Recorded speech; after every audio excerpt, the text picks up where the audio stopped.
पैरों के नीचे ज़मीन हिल रही है। एक रिस्क भी थोड़ा ख़त्म हो गया है बिल्कुल। बेसमेंट जो हमारा मेट्रो स्टेशन बनेगा उसकी दीवार, इसका वजन है 70 टन। तभी नहीं किसी से।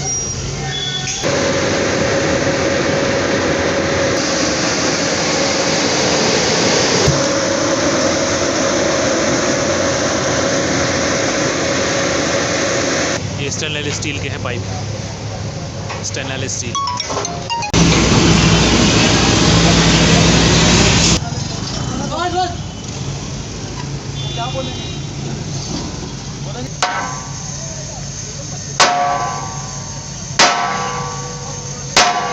मेट्रो नीचे बेसमेंट की तरफ उतर गई तो कैसे जाएगी? आप टाइम में कहाँ आना पड़ा था मुझे, कैसी कैसी वायर हैं यहाँ। और परमिशन ली थी मैंने, यहाँ पे भी शटर में ताला लगा हुआ था नीचे, और मैं ऊपर आ गया हूँ। पहले मैं वहीं खड़ा था बिल्कुल जहाँ ये पिलर।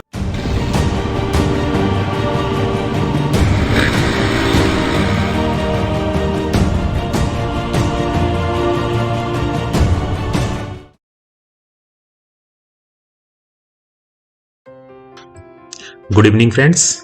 दोस्तों आज मैं जा रहा हूँ जो हमारा मेरठ मेट्रो का अंडरग्राउंड बेसमेंट स्टेशन बन रहा है वहाँ पर, फुटबॉल चौराहे पर, दिल्ली रोड फुटबॉल चौराहे पर।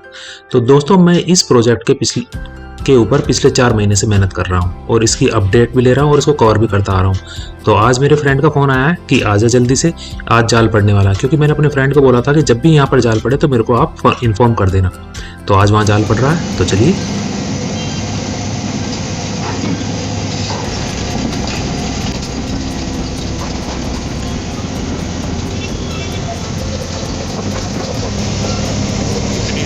राक्षस मशीन है ये।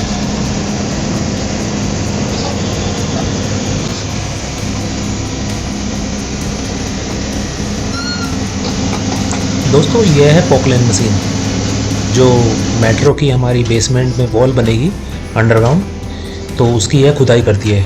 और हमारा जो मेट्रो का अंडरग्राउंड बेसमेंट बनेगा वो अराउंड 70 to 80 फीट नीचे तक की खुदाई होगी, वहाँ से की नींव तक खोद के लाएगी ये। यह अब आप देखेंगे कैसे वर्क करती है। चलिए मैं और आप दोनों देखते हैं, मैं और हम और आप।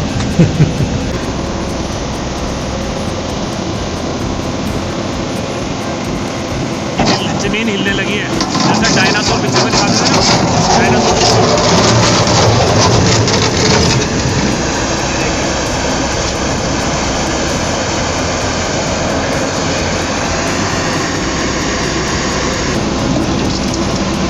मेरे पैरों के नीचे ज़मीन हिल रही है।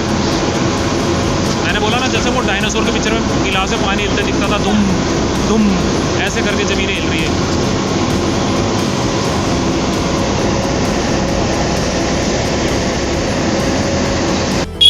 दोस्तों इस मशीन के जबड़े की बनावट कुछ अगर कहें तो हमारे दांतों जैसी है। जैसे हम इजीली किसी सेब या लड्डू को काट लेते हैं और एक बाइट बिल्कुल अलग ही निकाल लेते हैं उसकी काट करके, ऐसे ही ये जमीन के नीचे जाती है और वहीं से एक बड़ी सी बाइट जमीन के टुकड़ों की मट्टी की काट के बाहर निकाल जाती है।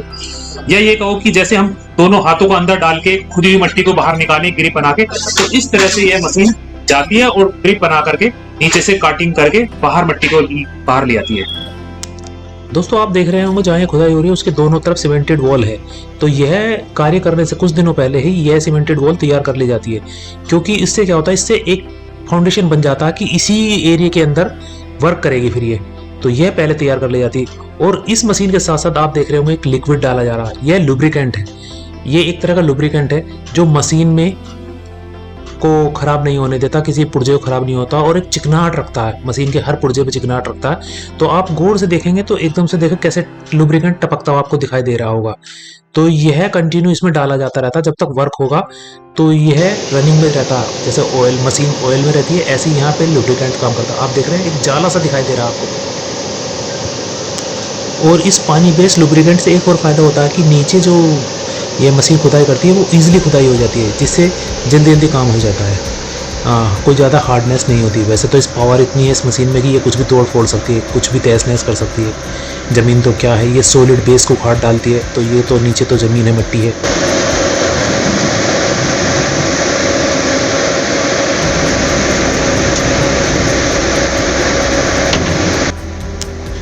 कुछ ही समय में इस मशीन ने काफ़ी बड़ा गड्ढा कर दिया है और बहुत सारा करीब 1 ट्रक माल भी निकाल दिया है, जो हैंड टू हैंड जेसीबी के द्वारा ट्रक में भर के यहाँ से सप्लाई कर दिया जाता है, आगे शिफ्ट कर दिया जाता है इस मिट्टी को, मलबे को। दोस्तों वैसे तो यह बहुत हार्ड वर्क है, लेकिन जब आपके हाथ में पावरफुल प्रेशर मशीन हो तो सब कुछ उंगलियों के इशारे पर होता हुआ महसूस होता है। इसको अगर ट्रेन जो ऑपरेटर होते हैं वो अपनी अपनी उंगलियों के इशारे पर इसको फटाफट काम निपटा देते हैं। तो दोस्तों इस होल को बनाने के बाद आगे का प्रोसीजर शुरू होगा, क्यों आगे जब ये तैयार हो जाएगा तो इसमें जाल डाला जाएगा। तो हम बढ़ते हैं अपने अगले स्टेप की तरफ। सिंह साहब ने हाथ जोड़े हैं कि ये प्रभु ठीक रखना सब कुछ। इन्होंने विशिल दे दी है कि वर्क स्टार्ट करो काम। ये देखिए ये डायरेक्शन से चलता है सब काम।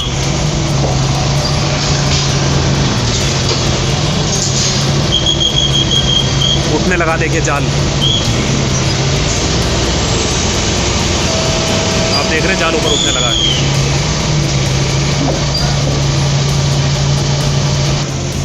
इतना बड़ा जाल है, कल्पना से परे।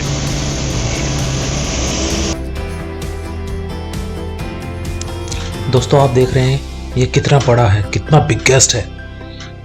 आपको मैं दूर से दिखा रहा हूँ तो देखिए कितना बड़ा बिगेस्ट है और इसमें कितना मटेरियल लगा हुआ। अगर मैं एक आइडिया दूं और आपसे ये कहूं कि कम से कम अगर 2000 यानी 2000 मीटर का अगर हम कोई मकान बनाएं उसमें भी इतना लोहा नहीं लगेगा जितना इसमें लगा हुआ है। अब आप इसको देखिए, यह इतना भारी है कि इसको 2 बिगेस्ट क्रेनों ने उठाया हुआ है। एक तो इसको उठा के ले नहीं जा सकती थी, दूसरा इसको उठाने के लिए चाहिए भी 2 ही क्रेन थी, क्योंकि ये 2 तरफ से उठाया गया है स्टार्टिंग में। अब इसको खड़ा करने के लिए, सीधा करने के लिए तो 2 क्रेन की जरूरत है। एक ऊपर से ऊपर को खींच रही है और दूसरी उसको बैलेंस बना के रख रही है। तो इसको जब वहां तक ले जाएंगे तो दोनों क्रेन ही वहां तक ले जाएंगे। उसके बाद एक क्रेन अलग कर दी जाएगी। अभी आप जैसे देख रहे हैं ये क्रेन इसको इधर मूवमेंट कर रही है बैक साइड में धीरे धीरे, और दूसरे वाली आगे बढ़ती हुई चली आ रही है। और ये यहाँ पे डलेगा, यहाँ पे डल चुका, जहाँ ये पाइप है यहाँ पूरा हो चुका, और ये जो जाल है, जाल अटके ये इसके अंदर डलेगा। अभी इसके अंदर दोस्तों इस गैप में भी वाटर बेस्ड लुब्रिकेंट भरा हुआ है, जिससे सरियों पर जंग ना लगे और वह चिकनाहट भरा रहे। ओए भाई साहब, जिधर को गिर जाएगा उसका नाश ही कर देगा, जिधर को गिर जाएगा उसका सत्यानाश ही कर देगा।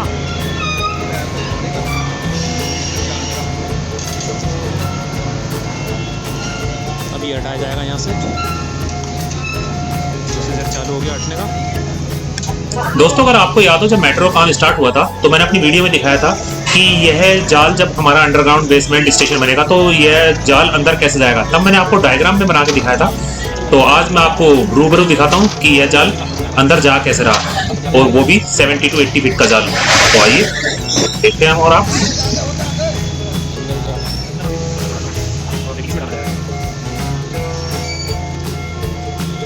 बिल्कुल मेरे सर के ऊपर आ गया है ये जाल। दोस्तों इसकी हाइट करीब 75-80 मीटर फीट है। तो इससे आप कल्पना कर सकते हैं कि इतनी हाइट में हमारे कम से कम 6 मंजिली इमारत बन जाती है।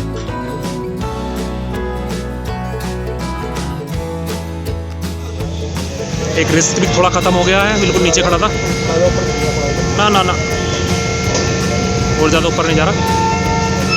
तो गाइस आप देख सकते हैं इसको बनाने के लिए रिस्क भी लेना पड़ रहा। कहाँ खड़ा हूँ आप देख सकते हैं, डैमेज है पूरी बाउंड्री और नीचे सेफ्टी है। ये नहीं कि मैं बिल्कुल ही अपना खतरा ले रहा हूँ, तो मैंने सेफ्टी भी है। अब आप इसको देखिए, क्योंकि मैं थोड़ा हाइट पे भी आ जाऊँ अब तो आपको अच्छे से दिखा सकता हूँ। दोस्तों वीडियो में तो मैं नहीं कह सकता कि वीडियो में देखने से कितना बड़ा आपको महसूस होगा, लेकिन अगर आप मेरी जगह यहाँ पर होते तो आपको एहसास होता कि यह सच में कितना बड़ा। आप कल्पना कर सकते हैं कि इसके आगे जो नीचे आदमी चल रहे हैं वो एक चींटी बराबर जैसे आदमी लग रहे हैं इसके अकॉर्डिंग अगर खड़े करके देखें। उसको अभी मेरे को बताया गया था, मैं आपको अभी बताऊंगा। ये इसका वेट है अराउंड 70 टन। कल्पना कर सकते हैं आप 70 टन इस जाल का वेट। एक टन में 10 क्विंटल होते हैं और एक क्विंटल में 100 केजी होते हैं, तो यह 70 टन। रुकने को बोला गया कि रुको। क्योंकि जो सपोर्टिंग सरिये लगे होते हैं उन्हें निकालते हैं। यह है सपोर्टिंग वायर। दूसरी वाली जो क्रेन थी जिसको इन्होंने दोनों तरफ से उठाया था, तो एक ने तो इसको हैंगिंग किया हुआ ऊपर से पकड़ा हुआ, लेकिन वो जो दूसरे वाली है उसके जो सब वायर थी उसको निकाला जा रहा है यहाँ पर, जो अभी इन्होंने निकाले हैं सपोर्टिंग सरिये। और इन सरियों की मोटाई 32 mm, 36 mm, 38 mm तक है। इनको निकाल लिया गया है। जब ये सारे निकल जाएंगे तो यह दोबारा से वर्क करना शुरू कर देगा। वहाँ पर वेल्डिंग चल रही है और ये पूरा प्रोजेक्ट चल रहा है। तो मैं हूँ इस टाइम फुटबॉल चौराहे पर, जहाँ पर बनने वाला है ये स्टेशन, अंडरग्राउंड स्टेशन। हमारे यहाँ देखिए फिर चलने लगा ये। उसको जैसे ही सारा करा सिंह साहब ने कि चलो डाउन करो, ये डाउन होने लगा।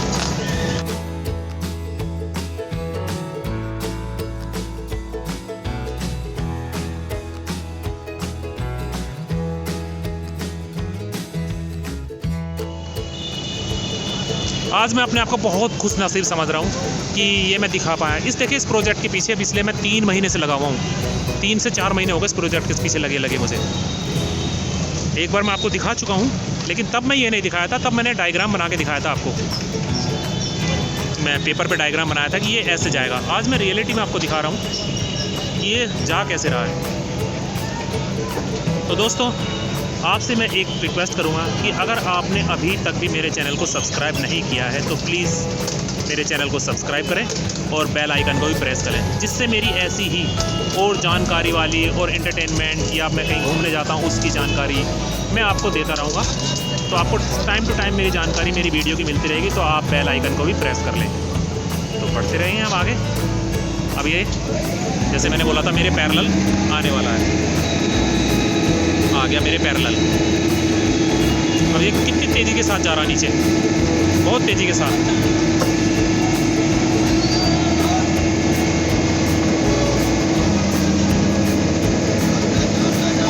Down down down. बहुत खुशी है देखिए सब लोग के चेहरे पे, देखो चल चल चल जोश आ गया सब लोगों में, क्योंकि गया सही है। और जब काम सही हो जाता तो खुशी अलग ही होती है।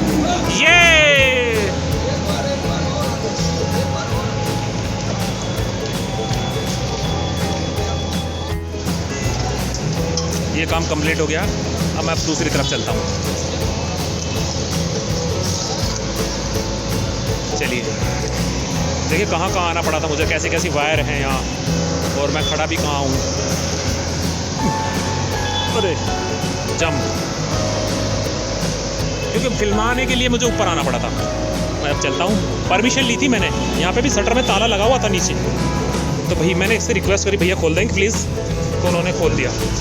ये हमारे एक फ्रेंड है अशोक जी, इनकी मदद से ऐसा हो पाया। इन्होंने ताला खुलवाया यहाँ का। अब ये ताला लगाएंगे।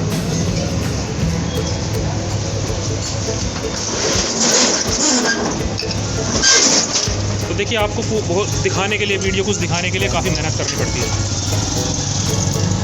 लग गया ताला। यहाँ पर 24 घंटे वर्क चल रहा है जाल बनाने के लिए, क्योंकि स्टेशन बहुत लंबा बनना है। क्योंकि यह स्टेशन आपका मेट्रो प्लाजा यानी कि फुटबॉल चौराहे से लेकर दिल्ली चौंगी तक बनेगा, तो ऐसे ऐसे बहुत सारे जालों की ज़रूरत पड़ेगी। अब आप यहाँ देख सकते हैं कि जो यह जाल अंदर डाला है उसको, जो इसकी क्रेन की वायर होती है उसको अलग किया जा रहा है। और ऊपर के जो आपको एक गोल लाइन में हमें यहाँ सरिये दिखाई दिए थे, इनको भी अभी काट दिया जाएगा, क्योंकि इसके ऊपर वॉल खड़ी होनी है, लेंटर डलेगा, उसके ऊपर ट्रैफिक चलेगा। अब आप इस प्लेट को देखिए जिसमें होल हुए हुए हैं। आपको इसका वेट बताऊं, जो मुझे बताया, मुझे विश्वास नहीं है।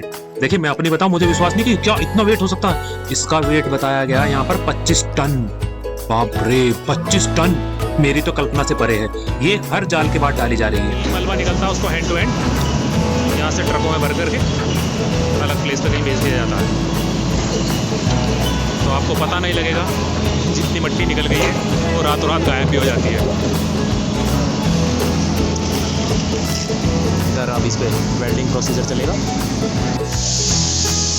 तो जैसे मैंने आपको बताया था, ये ऊपर के हिस्से काट दिए जाते हैं। ये वो हिस्से हैं जिसे टांगने के लिए, इस जाल को क्रेन से पकड़ने के लिए, हैंगिंग करने के लिए इनमें फंसा के ही ये जाल उठ पाया था। इतना भारी जाल इनसे उठ पाया, तो इनको अलग कर लिया जाता है। इसके अंदर डाले जाएंगे। अब इसके अंदर स्टेनलेस स्टील के पाइप डाले जाएंगे, जिनके अंदर कंक्रीट भरा जाएगा। क्योंकि नीचे तक कंक्रीट भरने के लिए एक स्पेस बनाया जाता है, जो ये स्टेनलेस स्टील के पाइप होते हैं। इन स्टेनलेस स्टील के पाइपों के द्वारा ही ये जब इसके अंदर डाल दिए जाएंगे तो इन्हीं के थ्रू कंक्रीट भरता रहेगा और इनको ऊपर खींचते रहेंगे, यानी कि जितना ऊपर उठता रहेगा उतना नीचे कंक्रीट का सॉलिड बेस बनता चला आएगा। पाइप ऊपर चलते चले जाएंगे और कंक्रीट का सॉलिड बेस नीचे चलता चला जाएगा। तो दोस्तों आप देख रहे हैं सुरक्षा का कितना ध्यान रखा जा रहा है, कितना हैवी आइटम इसके अंदर डाला जा रहा है, क्योंकि सवाल आखिर जीवन का है। लाखों हज़ारों लाखों जिंदगियां रोज़ यहाँ पर सफ़र करेंगी, तो इसमें इसलिए सॉलिड कंक्रीट बेस बनाया जाएगा आपका।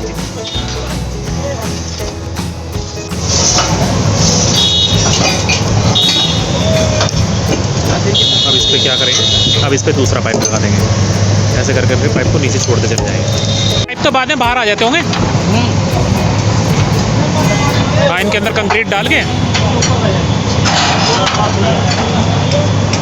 तो अब गाइस आप देख रहे हैं ये सारे के सारे पाइप इसके अंदर जाएंगे और 1 2 3 4 5 6 7 8 9 10 11 12 13 14 15 16 ये 16 पाइप हैं यहाँ पर। तो 16 पाइप अंदर जाएंगे और एक की लेंथ अराउंड 10 फिट्स है, तो अप्रॉक्सीमेटली 70 फिट्स नीचे ये पाइप जा रहा है। और इसके द्वारा कंक्रीट भर करके जैसे जैसे कंक्रीट भरता जाएगा ये ऊपर आते जाएंगे पाइप, और बाद में इन पाइपों को बाहर निकाल लिया जाएगा और इसको पूरा सॉलिड बेस बना दिया जाएगा इसका। तो ये है हमारे मेट्रो स्टेशन के अंडरग्राउंड की वॉल जो ये बन रही है, इधर बन चुकी है, यहाँ पर भरी जा रही है। एक जाल के दोनों कोने पे पाइप डाले जाते हैं, लेफ्ट और राइट साइड में दोनों तरफ। तो एक साइड में करीब 8-8 पाइप जाएंगे। तो अप्रॉक्सीमेटली वही जैसे मैंने बताया ये 70 to 80 फीट गहराई तक पाइप जाएंगे और नीचे से कंक्रीट का बेस बनाते हुए ऊपर तक लाएंगे। तो यहाँ पर इस टाइम 16 पाइप आए हुए हैं जिनको लगाया जा रहा है, एक एक डाल चुके हैं। अब इनके ऊपर दूसरा स्टार्ट, फिर तीसरा, फिर फोर्थ, ऐसे करके ये दोनों साइड में 8-8 पाइप डाल दिए जाएंगे।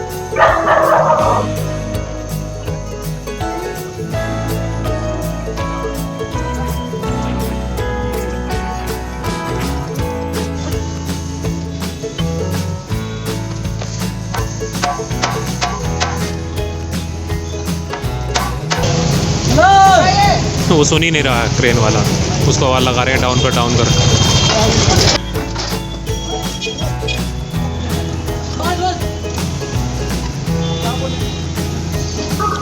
दोस्तों अभी तक मैंने आपको दिखाया अंडरग्राउंड मेट्रो स्टेशन की वॉल जो बनेगी हमारी, हाँ उसका जाल कैसे डलता। अब जब इसमें कंक्रीट भर दी जाती है तो इसका आकार ऐसा हो जाता है, देखिए क्या सॉलिड बेस है एकदम। और इसके ऊपर से ही हमारी और आपकी मेट्रो, RRTS ये जो भी हैं सब ट्रेनें इसके ऊपर से ही चलेंगी। तो यहाँ पर एलिवेटेड चलेंगी। और आप इसका आकार देखिए, मैं आपको कुछ दिखाना चाहता हूँ पास से ले जाकर के। ये देखिए आप, ये इस पे टाट की बोरी डाली हुई है। इनको गीला करके इसलिए डालते हैं कि जिससे जो हमारा सीमेंट का बेस होता है उसको नमी मिलती रहे, क्योंकि अगर एकदम से सूख जाएगा तो क्रैक होने का डर होता है। तो इसलिए इसके ऊपर चारों तरफ टाट की बोरियां लगा दी जाती है और उन्हें पर समय समय पर दिन में कई बार गीला कर दिया जाता है। तो गीले से क्या होता है कि काफी देर तक मॉइस्चर इसमें नमी रहती है। और ये इतना बड़ा है कि इस पे एक आपका ड्राइंग रूम बन सकता है। तो इतना बड़ा इसका फाउंडेशन बनता है। ये शेप होगी यहाँ से, और वो जो साइड में दूसरा तैयार हो रहा है इधर ये, फिर इस पे जो रेडीमेड गार्डर आते हैं बने बनाए, उनको गैस बहुत बड़ी बड़ी क्रेनों द्वारा लाया जाता है और एक से दूसरे पर टिकाया जाता है।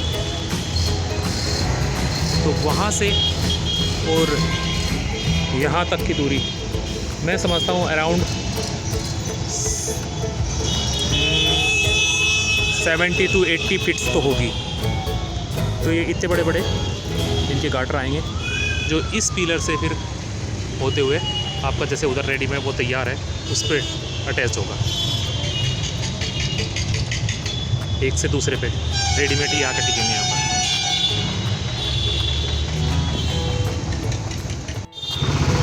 अच्छा आप देखेंगे जो यहाँ से मेट्रो नीचे बेसमेंट की तरफ हो सकेगी तो कैसे जाएगी। आप डायमेंशन देख सकते हैं पिलरों की हाइट देखें, देखो पहले वाले से ये दूसरे वाले की हाइट कम होती चली जाएगी। अब आप इसकी हाइट देखें और उसके बाद एक और अगले वाले की हाइट देखें तो कम, फिर उससे वाले की और कम, तो ऐसे ऐसे करके ये अंडरग्राउंड चली जाएगी। यानी वहाँ से और यहाँ को उतरनी शुरू हो जाती है ट्रेन। इसको देखो ये कितनी कम हाइट पे रह गया पिलर।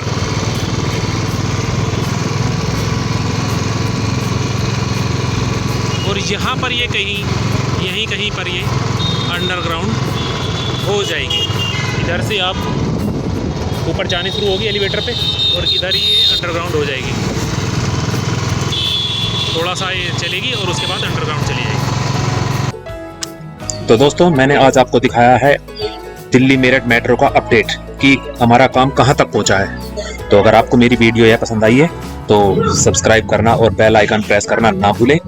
और आपका वीडियो देखने के लिए बहुत बहुत धन्यवाद। Thank you, bye bye and take care.